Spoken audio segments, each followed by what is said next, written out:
Good morning, everybody, and thank you for coming to this edition of the Data Doctor. Today, we're going to talk about filters, sets, and parameters. And I know we've talked about that before, but we're going to go a little deeper into how they work and how we can use them in combination with one another to do things like top-end calculations and ranking. And then I'm going to show you uh, s- some special things that you can do, including how you can cascade parameters. Now, today, what we're going to talk about are these two tabs. It's the condition tab and the top end tab. And those are on the setup for both the filter and sets. The view is the same. I know that some of you may have used these before. Certainly the top end tab gets used a whole lot more than the condition tab, but we're really going to focus in on what these two tabs do and how you can use them in your analysis. Probably the easiest way to look at this and to understand how they work is to take a look at an example here. And this is just a simple example where I'm looking by states, then I'm looking at sales, and I'm going to apply this filter, and I'm going to edit the filter, and I'm going over. We're going to start here by using all, and we're going to the condition tab, and I'm going to use this box down here, this formula box, to create a condition.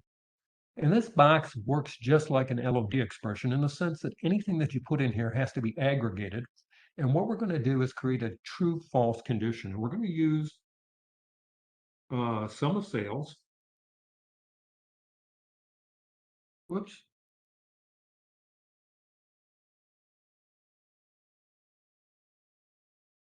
greater than 10,000.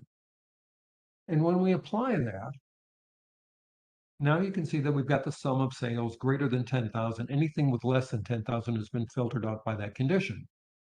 I've also added a parameter. This is just a parameter that looks at the various regions. Now, what I'd like to do is I'm going to go back into this. And we're going to take a look and we're going to make this a combined condition, which you can do. And we've got to say max region.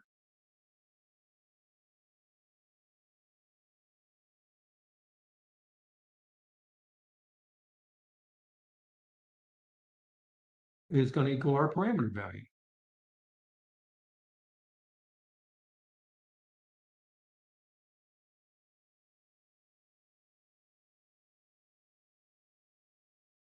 And when we do that, now this list is being filtered by both the parameter on region.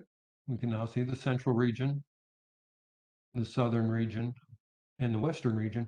And it's still being filtered by the value that it's got to be at least 10,000. Now I'm going to do one additional thing with this filter, and we're going to do a top end.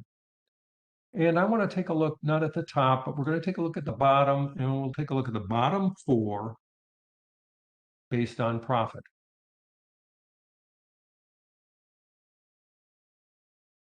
So now when we apply that, and I'm going to put profit here so that you can see what the values are. So now when we do that, our worksheet is being filtered first by the condition that it's greater than $10,000 in sales, and it's in this case, the Western region, and also it is in the bottom four in terms of profit. Now, it's important to understand when these conditions are applied, anything on this condition tab is applied before the top end is applied. Okay, so we've already filtered for sales greater than 10,000 and in the region for the region parameter, and then we come back after that and we apply the top end filter. Okay, now I want to take a look at sets, and I want to use sets in combination with filters. But before we do that, we just have to talk real briefly about the order of operation, because that enters in here. Sets and top end calculations are all executed in step 4 of the order of operations. And that's after the context filters are applied, but before the dimension filters are applied. And we're going to see how that affects these various calculations and how we have to work around that in some cases when we want to take a look at the top end functions. We're going to look at the same model in the next several examples. All I wanted to do was find the top 7 states and top 7 based on sales. And I created this viz. We've got region, and you'll notice that region is in context, so it's going to be applied. Any filter applied there is going to be applied before we calculate the filter on sets. We're going to take a look at the set filter, and it's just a top end filter. We're going to look at the top 7 states by sales. And you can see them there. And we can count them 1, 2, 3, 4, 5, 6, 7, 7 states. Now, if I decide that we don't want to look at the Western region, we can filter out the Western region, but we're still going to get 7 states because the region filter is applied before the filter is applied on states. And now we get 7 states. There's 1, 2, 3, 4, 5, 6, 7 states. And we're still going to get 7 states if we filter out another region. So the region filter is applied before the state filter is applied. Now, if we take region out of context, we remove it from context, and now we look at, now what happens is that the states, the 7 states are going to be identified, and they're going to remain the same. And if we take out the Western states, for example, we're only going to see 5 states because 2 of the top 7 have been filtered out when we apply the region filter. Okay? So that's how the order of operation affects the top end filter. Now I want to go one step further, and I want to take a look at region, and I want to take a look at subcategory and how the context filter affects those in top end also. And in this case, we're doing something a little bit different. We're going to create a set, and I want to show you what that set looks like. This set is the top 7 states again, but instead of using just sales to determine the top 7 states, I'm using this LOD expression, and I'm going to open the LOD so you can see what's going on here. And this LOD expression, all this says is at the subcategory state level, sum the sales. So we've got now sales at the subcategory in the state. So I can come in here and you can see we've got the top 7 states by this list of subcategories and by states. And if I make changes here, like I filtered out machines, we can see we're still going to get 7 states, but now we're getting Illinois instead of Florida. And this is a type of question that you might have, well, what are our top 7 states? If we take a look at our individual categories, what are our subcategories? What are our top 7 states? You can see also that I've got filters applied in context for the category. So we can come out here and we can filter out a category, and we can once again filter out the subcategories, and we're still going to get those 7 states. So we're going to get the 7 states that are the top states for the combination of the category, subcategory within for total sales. Now we might want to look at that question from a different perspective, and that perspective is, what are the top categories in each of my top 7 states? So first we want to calculate and determine, we want to filter so that we've just got the top 7 states. Then after we've found the top 7 states, we want to come back and determine the top subcategories in each one of those states. The top 2 subcategories or the top 4 subcategories. Now to do that, what we need to do is we need to take advantage of the context filters and the top end filters to identify the states. And then we've got to come back and do some ranking. And ranking is all done in table calculations. And we're going to do that, but that's done in step 10 of the order of operation. So let's just see how that might work. What I've done here is create a rank on the subcategory, and we're going to open that up, take a look at it. And this is just a rank based on that same LOD that we used in the last example. We're going to rank it descending. And then I place it up here in filter so that I can select how many subcategories I want to see. And it's a little difficult to see on this map. So we're going to take a look at it on a text table, and it'll be a little bit easier to see. Across the top here, we've got our top 7 states. Down the side, we've identified the top subcategory or the top 3 subcategories within each state. And you can see it's not the same within each state. We can take a look at 4, or we could change this around. So we're only going to look at the top 2 subcategories. And this is also, I've also used the category filter in context. So now I can change that and we can just look at the office supplies category, for example. And we can look at the top 2 within each state or the top 1 within each state, and you wouldn't expect it to be the same in every state. But the key here is we had to have the ranking done after we identify the top 7 states. Now, I want to show you a couple of special cases, some questions that very often come up. And I want to show you how to do a couple of things. We've had a lot of users write in and they say, hey, look, I've created a map and I've created Viz and I've got a lot of filters on it and I can come in and I can set those filters. And what I'd like to be able to do is I'd like to be able to reset the filters, or I'd like my user to be able to reset the filters without going through each one of these drop-down filters and resetting them. Is there a way to do that? And yes, you can do that with a reset button. Okay. And I'm going to show you how we created that reset button. First, the button itself. There's nothing to this button. The button is simply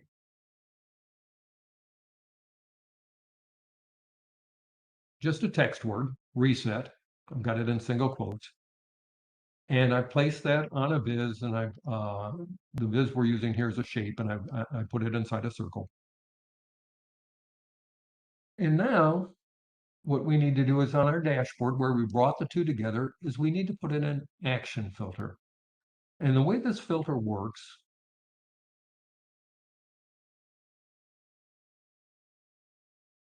is it's going to go from reset. When we select reset, when we click the reset button, it's going to show all values on this selected group of categories. And those are the categories that we've got here in our filter. So it's going to reset the category filter, it's going to reset the region filter, and it's going to reset the state filter.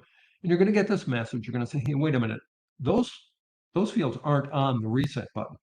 And that's fine. We don't really need them on the reset button. We're not going to put them on the reset button. And that's all there is. That's all you really need to do to create this reset. And I know some of you have asked this question or may have a question, and you say, well,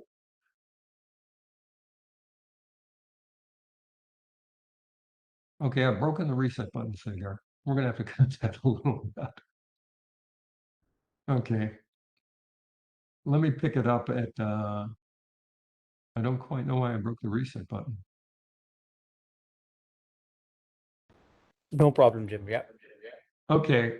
Yeah, you can edit that part out. Sure. Yeah. Okay, there we go. There we go. We're back, and then all you have to do is hit the reset button, and once you hit the reset button, all the filters will reset. Well, that's a pretty good trick to use. We have another request that comes in quite often where users want to be able to set a default value for their filters. And I'm not going to take credit for this. This credit belongs to Joshua Milligan and in a paper that he wrote really sometime back. And if you don't know Joshua, you ought to follow him, or you ought to go out and he's got a couple of books out that are just excellent books. He's a Hall of Fame Zen master, so all credit to him on this. But what we'd like to do is we'd like to have a parameter here where I can select different regions and I can look at different regions of the country and see each of the states within those regions. Or I'd like to be able to look at all the states at one time. Or I want a select group of default states. And this is the sort of thing, they might be the states where your largest customers are, or you might work this directly off a customer list. Now to do this, we need to create 2 calculated fields. The first, we're going to do is this field that's going to look at this parameter, and it's going to say, hey, when that parameter value is default, then I only want to look at these 4 states. And you'll see it's the state of New York, Illinois, Florida, and Washington, but they're connected with OR. So we're going to look at all 4 of those, okay? And I want to show you what this region parameter looks like, and it's very easy to create.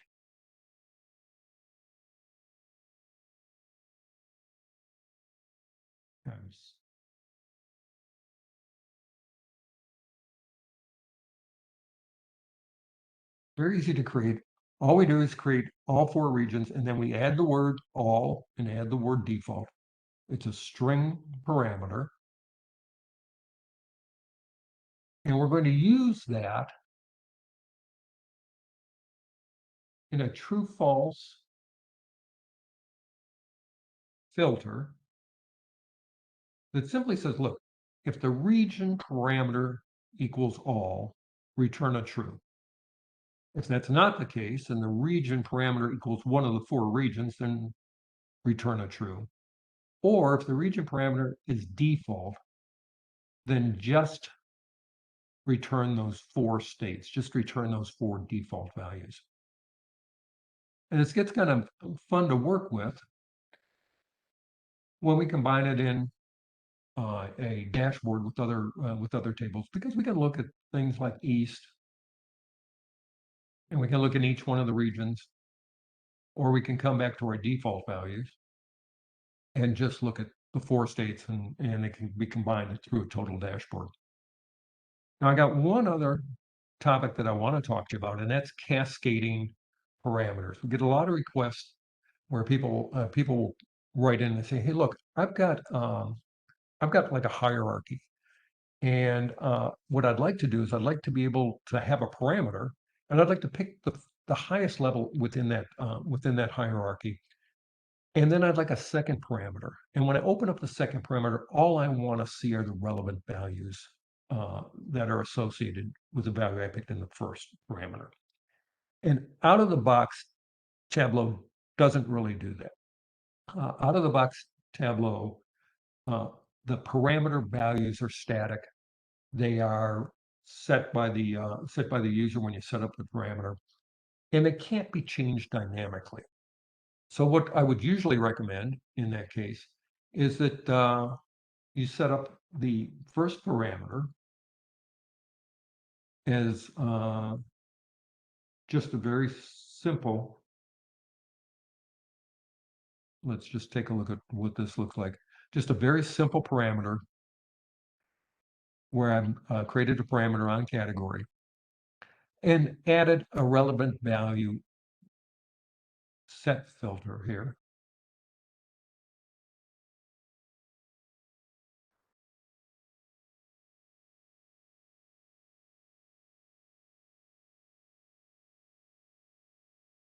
And this uses that condition that we've talked about before. We're going to create a set, and we're going to include in the formula here that the max category is going to equal our parameter. Okay? And once we do that, then these two are linked together. Okay. Now, that'll work. It doesn't really answer the question that the user wanted. You wanted to be able to use 2 parameters involved. And there is a extension. And if you can use extensions, there's an extension that you can use to do this. And I'm going to show you how the extension works first, and then I'm going to show you how you set it up. This is our first parameter. This is, I just call it our cascading category parameter. And this is the dependent parameter. Now, if I pick furniture here, for example, I can open up this dropdown and I just see the furniture subcategories. If I change this to technology, now I only see the technology subcategory. So this second parameter is dependent upon the value of the first parameter. Now this is done with an extension. Okay, and you can load extensions or download extensions.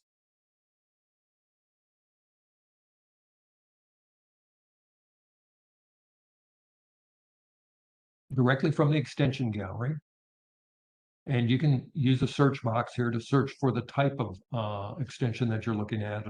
These happen to be under parameter tools. And the tool that you would use is this data-driven parameter.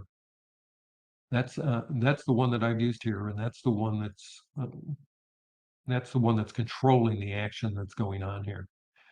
Now, when you first get it, you have to configure the extension, and there's two sheets that you have to work with here.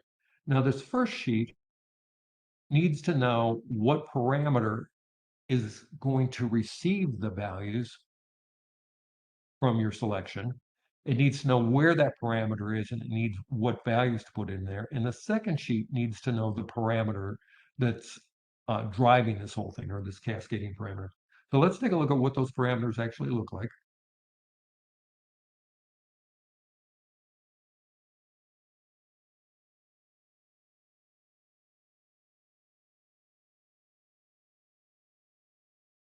Okay. And our cascading parameter, the one that's the first parameter, the one that's going to drive the values to the second parameter, is just a very simple parameter built on the category. But the second one becomes really important. And that, in our case, is a string value, because these are strings that we're talking about. The subcategories are going to be strings. And you need to accept all of them. You don't preload this second parameter. Then when we do that and come back to the configuration, and I want to return to that here, we take a look that we're going to load our subcategories into that second parameter we created, the one that will accept all values. It's located on this sheet that we just looked at, I call drill to manufacture sheet. And the values that we're going to put in there are the subcategories. And then on the option tab, you have to click off this box that says update the list when the parameters change. And that's all you need to do, so that now you can have the second parameter dependent on the first parameter. And I'm driving the changes in this chart based on the combination of those two parameters. Well, that's what I wanted to cover off with you this morning. I hope that you have a better understanding of how to use that condition box in the top end box when you set up your filters and set up your sets. And also, if you can use extensions, this dynamic changing of the second parameter list is something that you'll find very useful. If you need to contact me or you'd like to contact me, here's my contact information.